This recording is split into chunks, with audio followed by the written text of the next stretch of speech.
Buenas noches. ¿Cómo estás? Bien? Bien. Before I invite our friend up tonight, I do have an announcement that is for anyone that is married or you're thinking of getting married. We have a great retreat coming the weekend of November 5th through the 8th. Now, I checked the schedule. This is not something that happened by chance. That is the bye weekend for the Broncos. So, guys, you have no excuse for not going. Wives, nudge your husbands. Did you hear that?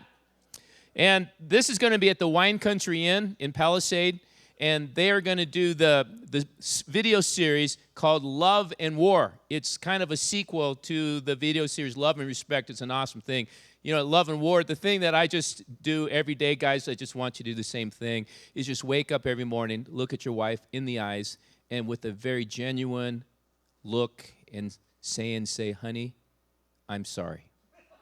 Just start every day like that, and you'll be fine.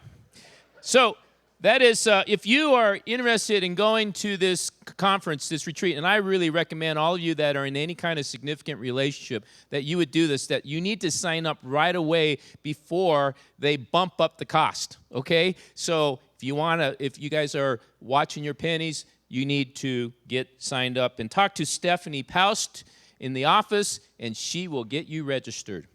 Well, we have not Ted, but we have Carl here with us. And Carl has actually become a great friend. And he's told me that Canyon Views is his favorite church to go visit. Isn't that great? I know he just says that so we invite him back. But Carl Medearis used to be a Vineyard pastor. He's still a friend of the Vineyard. It basically is still a Vineyard guy.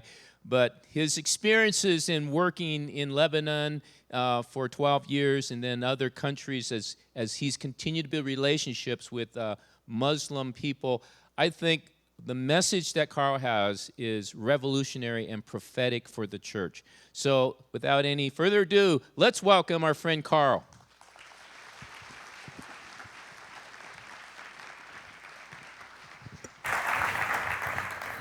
Actually, what I really said is that when I came here last year and spoke, you guys bought the most stuff of any church ever. And that's actually true. I don't know what the deal is. You guys have a lot of extra money over here or what?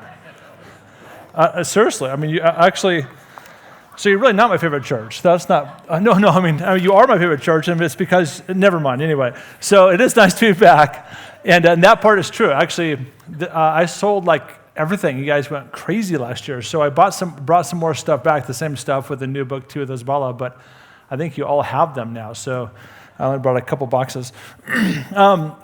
Excuse me.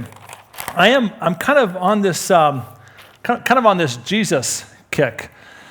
And I think it's okay, right? This is, anybody else into that? I mean, but like in a real serious sort of way. It's kind of almost fanatically. And I travel a lot around the States now, quite a bit, and speak. So we lived in Lebanon for 12 years, but we've been back in America now for 6 years. We live in Denver. And so it's hard to say anymore that I just came back. We've been saying we just moved back from the Middle East now for about 5 years, and we finally realized we need to stop saying the word just. So we now live in Denver.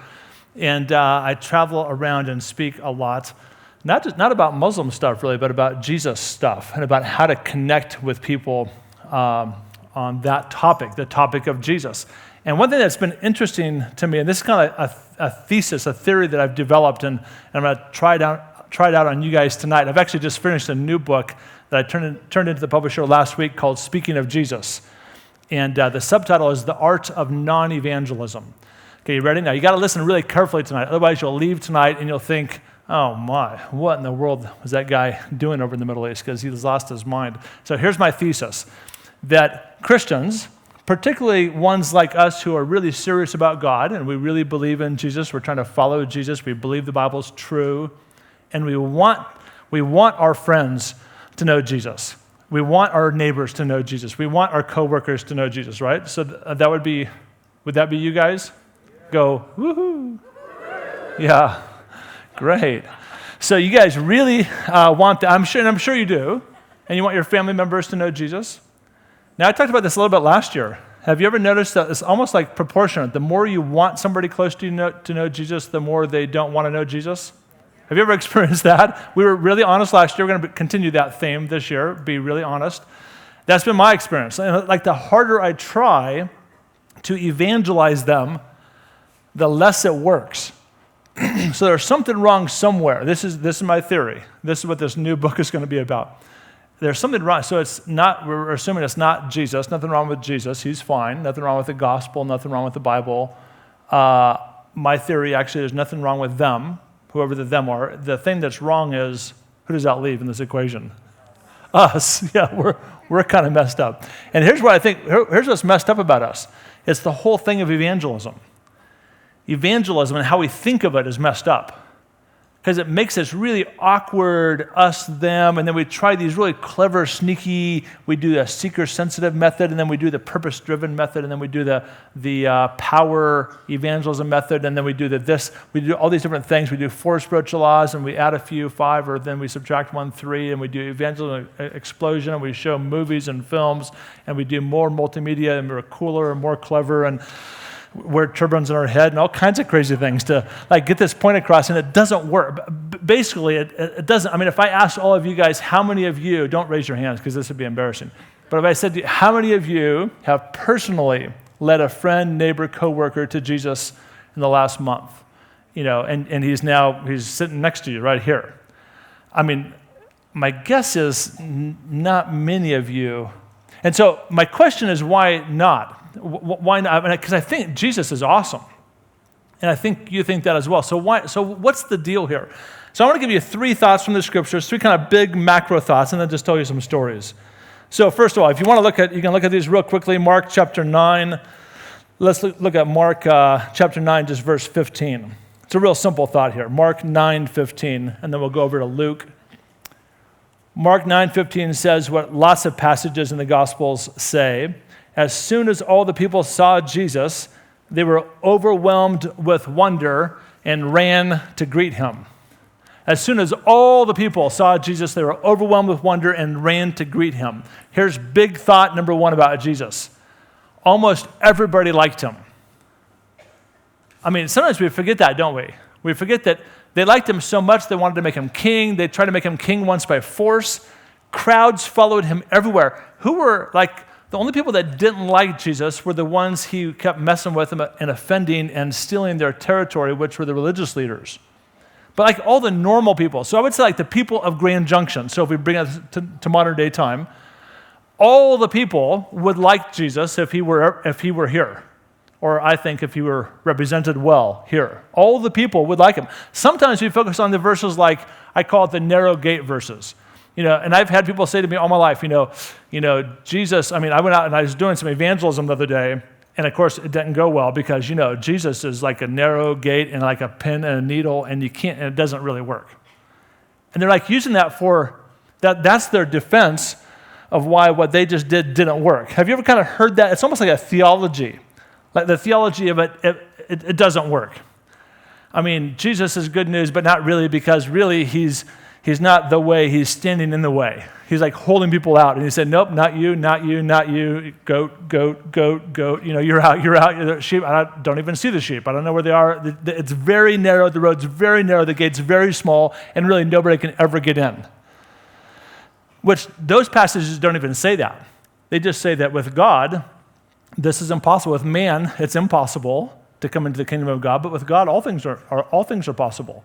So we have this theology of the narrow gate, but actually, in reality, everybody liked Jesus. The crowds, that's why crowds were always following him around. Kind of big point number 2 here. Matthew, Mark, Luke. Just turn over one book if you're turning. Look at Luke chapter 9. And you kind of know this passage. Excuse me, it's Peter's confession of who Jesus was. Luke 9, verse 18. It says, once when Jesus was praying in private, he asked his disciples who were with him, who do the crowds say that I am? Who do the crowds? Again, there's the crowd. There are crowds of people following Jesus. Who do the crowds say Jesus is? They replied, now I think this is one of those deals where when somebody asks you the question and you don't know the answer, you kind of blame it on somebody else. So you kind of, they were going, Some say John the Baptist. Like, I kind of wonder if they were actually asking these questions. Or Elijah, that one guy, I heard that one guy say Elijah. He said Elijah. Or one of the prophets. And then he says, but what about you? What about you guys? Jesus not letting them off the hook. Who do you say I am? And Peter answered, the Christ of God, or the Christ, the Son of the living God. And then read verse 21. Have you ever seen this? Jesus strictly warned them not to tell this to anyone. Isn't that interesting? Now, my friend Thomas, who rode over with me, actually drove me over from Denver today, and I were talking about this, and we came up with a little theory, and we don't even know if it's true, but can we test it out on you guys? You're supposed to say yes, Carl. Yes, please do. Please do. Okay, because I'm going to anyway, but it's nice just to kind of hear you go, yes, please. So, honestly, the first time I thought about this was today. So this is not, it's not very well warmed up. But, what if, so it just said the crowds that were following, the crowds were everywhere, always around him. And then he said, who do the crowds say that I am? And they had Elijah, John the Baptist, other prophets. Who do you say, Jesus, you're the Christ, the Son of the living God? And then he said, don't tell anybody.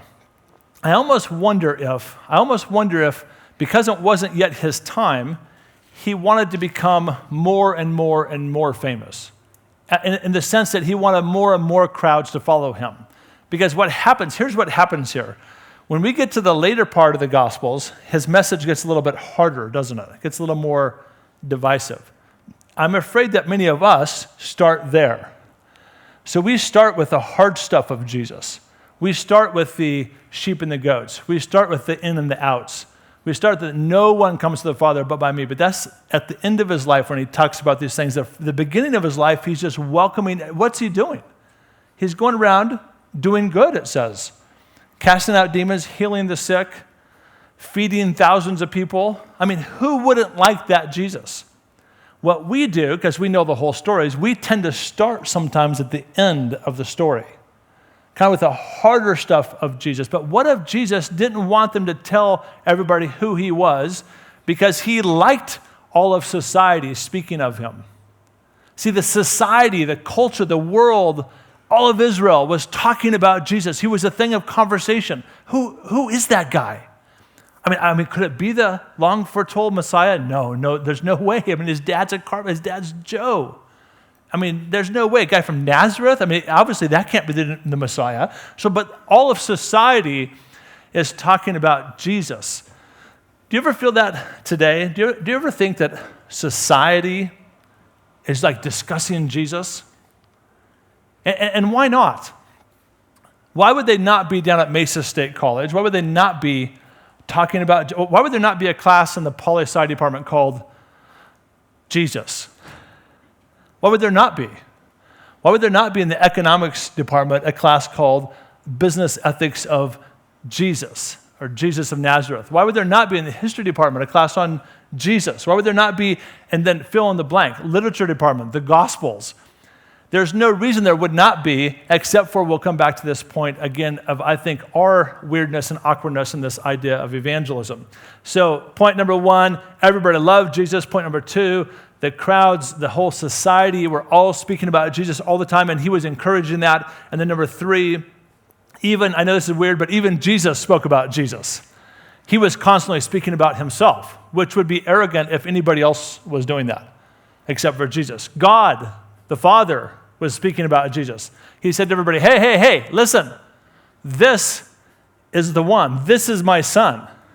God spoke about the Bible. Do you know the whole Bible is a book about Jesus? Have you ever heard of a now dead English preacher named Charles Spurgeon? So Spurgeon, this most famous preacher, one of the most famous preachers of all time, he used to have interns, and he'd give these interns his pulpit. So one young intern had his pulpit, and they were going through the Old Testament. They happened to be in Ezekiel, and he preached from Ezekiel, I don't know, it was somewhere in the teens, maybe Ezekiel 15, and then met with Pastor Spurgeon the next morning to critique, and he said it was a great sermon, but son, I have one thing very seriously against your talk. And the young man said, well, what is that? He said there was no Jesus in your